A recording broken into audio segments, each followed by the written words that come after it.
Everyone. तो आज हम स्टार्ट कर रहे हैं 2016 का AIPMT के क्वेश्चंस, ठीक है, बायोलॉजी के। तो हमने 140 तक क्वेश्चन कर लिए थे, आज 141 करना है। तो क्वेश्चन है 141, विच of the following is not required. मतलब इनमें से कौन सी चीज़ नहीं चाहिए होती है technique of DNA fingerprinting available at present. जो टेक्निक हम DNA फिंगरप्रिंटिंग कर रहे हैं इनमें से कौन सी चीज़ नहीं चाहिए होती है। तो पहला चीज़ लिखा हुआ है पॉलीमरेज चेन रिएक्शन, तो ये तो होता ही है। और फिर अगर हम बात करें जिंक फिंगर एनालिसिस, अब ये देखेंगे रेस्ट्रिक्शन एंजाइम तो चाहिए होते हैं भाई, क्योंकि उनको कट करना होता है। DNA हाइब्रिडाइजेशन, तो उनका हाइब्रिडाइजेशन भी होता है। तो इसका आंसर होना है आपका सेकंड। तो लिखा हुआ है zinc finger analysis does not contribute to DNA fingerprinting, ठीक है।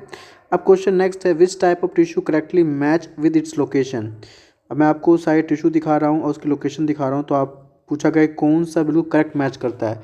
Smooth muscles. अगर स्मूथ मसल्स की बात करें तो आपको क्या याद आता है? स्मूथ मसल से याद आता था कि जनरली ये वो मसल्स, मतलब ये बेसिकली ये वो मस्कुलर मतलब मसल्स टिश्यू होती हैं जो उस जगह पाई जाती हैं जो हमारे बिल्कुल कंट्रोल में नहीं होती हैं, ठीक है। तो वॉल ऑफ इंटेस्टाइन ये हमारे कंट्रोल में तो नहीं होती है, तो लग तो सही रहा है ये। फिर अगला है एरलर टिश्यू, टेंडम लिखा हुआ है भाई। एरलर टिश्यू तो बेसिकली हमारे स्किन के नीचे होती हैं, और टेंडन, और जो टेंडन है तो बोन और मसल्स का कुछ चक्कर दिख रहा है आपको, है बोन का। फिर नेक्स्ट है tissue location, transitional epithelium, tip of knows पे तो कोई और होता है भाई। फिर अगला है cuboidal epithelium, lining of stomach, तो भाई आपका आंसर होगा फर्स्ट, ठीक है। जो wall of intestine is compose of smooth muscles and tendon is a dense regular white fibrous connective tissue, areolar is the loose connective tissue, tip of nose is made of cartilage का बना होता है, और जो stomach की lining होती है वो कॉर्नर की बनी होती है, ठीक है। फिर नेक्स्ट क्वेश्चन है, क्वेश्चन ये पूछा गया है कि in a plant in your garden avoid photorespiratory losses. देखो फोटो रेस्पिरेटरी लॉस ये वो लॉस होता है जिससे कोई प्लांट मतलब बेसिकली वो बोल सकते हो कि एक कार्बन का लॉस करता है, ठीक है, इतना मान लो। तो बोलना चाह रहा है कि आपके गार्डन में एक ऐसा प्लांट लगा हुआ है जो कि फोटो रेस्पिरेटरी लॉस को प्रिवेंट करता है, improve water use efficiency, proper water को यूज़ करता है, show high rate of photosynthesis at high temperature and has improve efficiency of nitrogen utilisation, और वो अपनी एफिशिएंसी को बढ़ाता भी है नाइट्रोजन को फिक्स करने में। तो पूछ रहा है कि ऐसा कौन सा प्लांट है जो ऐसा करता है, तो इसका आंसर होगा सेकंड, C4 प्लांट। तो जो C4 प्लांट होते हैं have high rate of photosynthetic at higher temperature.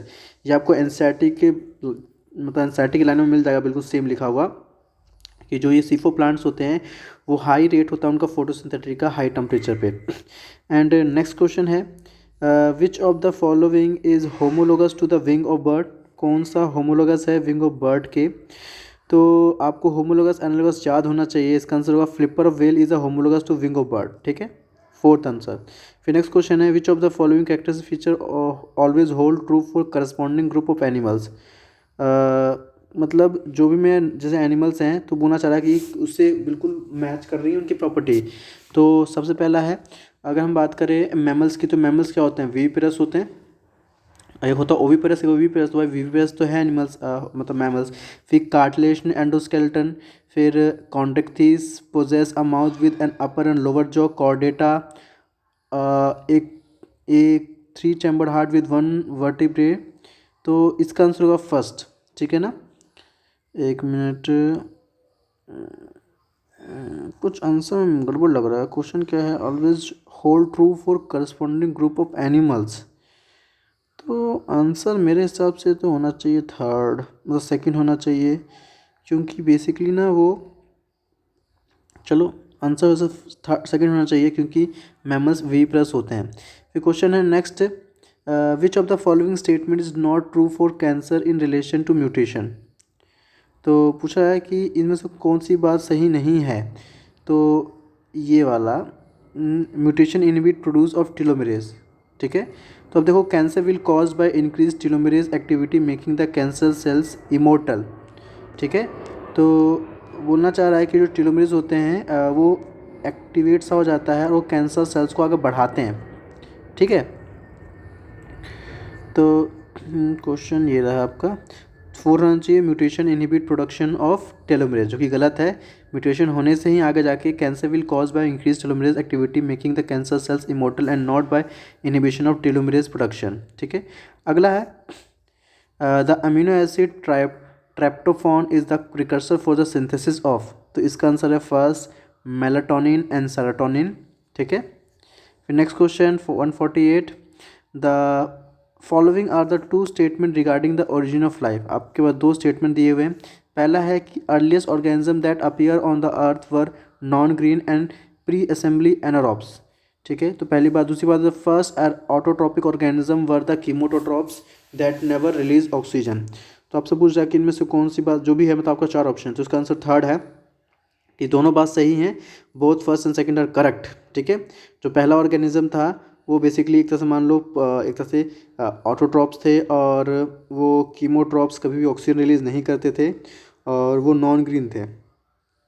आगे है reduction in pH of blood. देखो, अगर आपका ब्लड का पीएच घट जाता है, इसका मतलब ये है कि उसमें बोल सकते हो कार्बन डाइऑक्साइड बढ़ चुका है। ठीक है, तो इसमें लिखा हुआ है रिडक्शन, तो क्या होगा, तो reduction in pH of blood decrease the affinity of haemoglobin oxygen. ठीक है, अगर पीएच घटने का मतलब क्या है, उसमें कार्बन डाइऑक्साइड एक तरह से मान लो ज़्यादा है, तो वो बोलना चाहिए एफिनिटी कम कर देता है, तो इसका आंसर थर्ड होगा। फिर नेक्स्ट क्वेश्चन है analogous structure are a result of. Analogous एक होता है होमोलॉगस, एक होता है एनालॉगस, तो बोलना चाहिए कि एनालॉगस जो स्ट्रक्चर होता है वो किसका रिजल्ट है, तो इसका आंसर है सेकंड कन्वर्जेंट इवोल्यूशन। ठीक है, अगला है इनमें से कौन सा रेस्ट्रिक्शन एंजाइम एंडोन्यूक्लियोज है, तो ये आपका बायोटेक का क्वेश्चन है। इसका आंसर फर्स्ट होना चाहिए, हिंट सेकंड। अब नेक्स्ट क्वेश्चन है the term ecosystem was coined bye, किसने दिया था, एजी टांसले नाम है उनका। फिर नेक्स्ट क्वेश्चन है which one of the following is wrong statement, इनमें से कौन सा स्टेटमेंट रॉन्ग है। ठीक है, तो सुक्रोसिस डाइक्रेसाइड सही है, सेलुलोसिस पॉलीसैकेराइड ये भी सही है, यूरेसिल पैरामिड ये भी सही है, तो आपका फोर्थ आंसर होगा ग्लाइसिन जो होता है is a sulphur containing amino acid. फिर नेक्स्ट क्वेश्चन है in bryophyte and pteridophyte transport of male gamete require. अगर हम ब्रायोफाइट की बात करें तो जनरली बोल सकते हो कि रहते तो मान लो लैंड पर हैं, पर इनको फर्टिलाइजेशन करने के लिए वाटर की जरूरत पड़ती है, तो बस इसका आंसर होना चाहिए 4। In bryophyte and pteridophyte the male gametes are motile, it require water for fertilisation. Next है ये when the growth rate of population following the logistic model equal to 0 the logistic model is given by, तो बोलना चाह रहा है कब हम बोलते हैं कि वो मॉडल लॉजिस्टिक मॉडल 0 होगा, जब इसका ऑप्शन ये वाला when n by k exactly 1 हो तब। ठीक है, तो इसमें लिखा हुआ है, देखो यहाँ पर सॉल्यूशन सॉल्व कर दे रखा है कि फॉर्मूला होता है dn/dt equal to are N, और अगर इक्वल टू 0 कब होगा, जब उसकी वैल्यू n/k इक्वल टू 1 हो। फिर बोल रहा है which one of the following statement is not true, इनमें से कौन से स्टेटमेंट ट्रू नहीं है, मतलब ट्रू नहीं है। ठीक है, तो ये आपका फर्स्ट आंसर है कि टेप्टम help in dehiscence of anther, ये गलत बात है भाई, टेप्टम तो बिल्कुल सेंटर में होता है, तो dehiscence of anther occur due to stomium cells of endothecium. Next question है which of the following would appear as pioneer organism bare rock. Pioneer organism कौन है बेयर रॉक के लिए, तो इसका आंसर फर्स्ट है जो लाइकेंस होते हैं, lichens are pioneer organism on the bare rock as they corrode the rocks by secreting enzyme and convert into soil. ठीक है, फिर अगला क्वेश्चन है इनमें से किसको स्टार्ट कोडन कहते हैं, एयूजी को। बाकी देखो लिखा है AUG is the start codon that code for methionine whereas UGA, UAA, UAG are the stop codon. Which of the following characteristics not shared by birds and mammals, कौन सा show नहीं करते birds और mammal, तो वो show नहीं करते ये वाला ऑसिफाइड बोल सकते हो, ये viviparity birds both birds are viviparous oviparous by, बोल रहा है कि नॉट शेयर्ड मतलब शेयर नहीं करते, तो मेरे हिसाब से तो अगर देखा जाए इसमें आंसर लिखा हुआ थर्ड विविपेरिटी। हाँ, तो विविपेरिटी है जो शो नहीं करते, ये मेरे हिसाब से तो फर्स्ट होना चाहिए था, क्योंकि जो ऑसिफाइड और एंडोस्केलेटन है वो आपके एविस में है, बर्ड्स में है, पर आपका जो ऑसिफाइड मैमल्स के अंदर नहीं होता है। तो चलो देखना आप इसका आंसर ढूंढना। Next question the nomenclature is govern by certain universal rule. जो नॉमेनक्लेचर होता है वो कुछ सर्टेन रूल्स के यूनिवर्सल रूल के हिसाब से फॉलो होता है। Which one of the following is a contract to the rule of nomenclature, कौन सा? तो इसका आंसर बता रखा first, biological name can be written in any language. ये गलत बात है भाई, बायोलॉजिकल नेम हमेशा लैटिन में लिखा जाता है, ठीक है ना। और नेक्स्ट क्वेश्चन है, blood pressure in the pulmonary artery is. Pulmonary artery में जो ब्लड प्रेशर होता है वो कैसा होता है? तो उसमें लिखा है same as that in aorta, more than in the carotid, more than in that in the pulmonary vein, less than that in the vena cava. तो इसका आंसर है third, more than that in pulmonary vein, ठीक है, pulmonary artery में ज़्यादा होता है। अब जो कॉटलेडन ऑफ मेज इज कॉल्ड, मेज के कॉटलेडन को क्या कहते हैं? तो इसका आंसर है स्क्यूटेलम, ठीक है। ये एनसीईआरटी में डायग्राम भी दे रखा है और साफ साफ लिखा भी है। अब उसका क्वेश्चन है, in the stomach gastric acid is secreted by. Gastric acid कौन सिक्रेट करता है? तो gastric acid secreted by parietal और ऑक्जेंटिक सेल, ठीक है ना।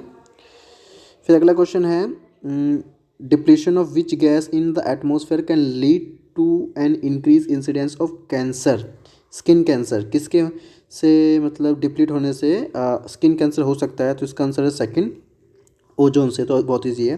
फिर नेक्स्ट क्वेश्चन है, chrysophyte, euglenoid, dinoflagellate and slime moulds are include in the following. किस में आते हैं ये? तो इसका आंसर है प्रोटिस्टा के अंदर आते हैं। अब आता है next question, water vapour come out from the plant leave through the stomatal opening, through the same stomatal opening carbon dioxide diffuse into the plant during photosynthesis, reason out about the statement using the following option. तो कौन सा option सही रहेगा? तो इसका answer है आपका second, कि both process can happen together because of diffusion coefficient of water and carbon dioxide different. दोनों का जो वो कोफिशिएंट अलग अलग है, इसका से डिफ्यूज़ कर पाते हैं। In mammal which blood vessel would normally carry largest amount of urea, किसमें? तो इसका आंसर है थर्ड, हेपेटिक वेन में। तो ornithine cycle takes place in the liver, so the vein leaving liver possess maximum urea which is hepatic vein. ये भी बिल्कुल NCERT के लाइनों में है। Need seed formation without fertilization in flowering, seed का बनना बिना फर्टिलाइजेशन के, इसको क्या कहते हैं? फोर्थ है apomixis. Which of the following is given. ये देखो, ये भी मैंने आपको भी शायद पिछले कुछ वीडियोज़ में मैंने बताया था कि हमेशा रिपीट होता ही होता है। तो देखो यहाँ पे लिखा हुआ है कि which of the following is wrongly match, trichoderma polysporum cyclosporin immunosuppressant, ये सही लग रहा है। ये भी सही लग रहा है मुझे। स्ट्रेप्टोकोकस, सही भी सही लग रहा है। लास्ट देखते हैं, क्लोस्ट्रिडियम बुटाइलिकम लाइपेज, ये गलत है। तो फोर्थ आंसर गलत है भाई, ये मैंने आपको लास्ट क्लास में करवाया था। फिर नेक्स्ट क्वेश्चन है, in a test cross involving the dihybrid fly. ये थोड़ा थोड़ा लंबा पड़ेगा, तो इसको नेक्स्ट क्लास में करेंगे, ठीक है।